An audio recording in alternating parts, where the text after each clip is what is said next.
مساء الفل عليكم يا اشباح ودماغي بتمسي على دماغكم. قريت خبر على الفيسبوك منتشر جدا، معرفش اذا كان اشاعة ولا بجد. بيقولوا ان وزارة الاوقاف هتبعت دعاة اسلاميين للساحل. تخيلوا احنا وصلنا لمرحلة ان احنا عاوزين ننشر الدين الاسلامي في الساحل.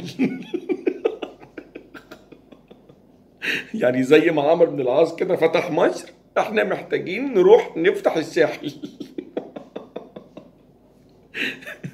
يعني طب ليه عايزين نفتح الساحل؟ لان اللي بيحصل في الساحل من وجهة نظر ناس كتير قوي يا جماعة مليطة مليطة وانفتاح وتفتح وتجرد وانخلاع وكل حاجة. يعني يا جماعة الحياة في الساحل بيكيني قطعتين، بيكيني قطعتين وخلاص، لا بيكيني قطعتين ورأس.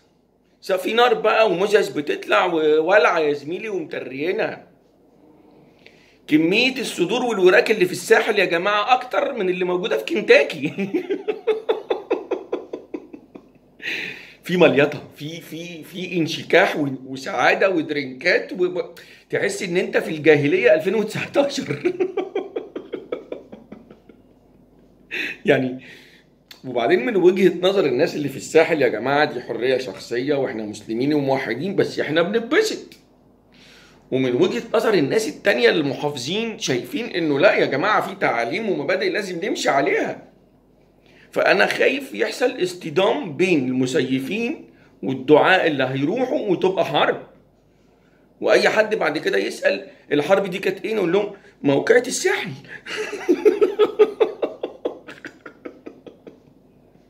هتحصل مشكلة، لو الخبر صحيح هتحصل مشكلة. فانا من وجهة نظري يا جماعة بالنسبة للناس اللي راحت الساحل، انتوا ليه صورتوا نفسكم وبتبعتوا الحاجات دي على الفيسبوك وبتنشروها؟ ما تبسطوا وانتوا ساكتين. يعني ليه بتسيحوا نفسكم؟ وبعدين الناس يا عيني نفسها تروح زيكم الساحل ومش عارفة. يعني تحس ان انت عشان تروح الساحل يا جماعة محتاج فيزا وباسبور عشان تروح الساحل. تحس ان الناس اللي هناك دي جنسيتها ساحلي مش مصري. فبعد اذنكم بعد كده اللي يروح الساحل يا جماعه يسلم موبايله ويخش يمليط نفسه ويعيش الجاهليه بتاعته ويملص، مش لازم تصور. كل سنه وانتم طيبين.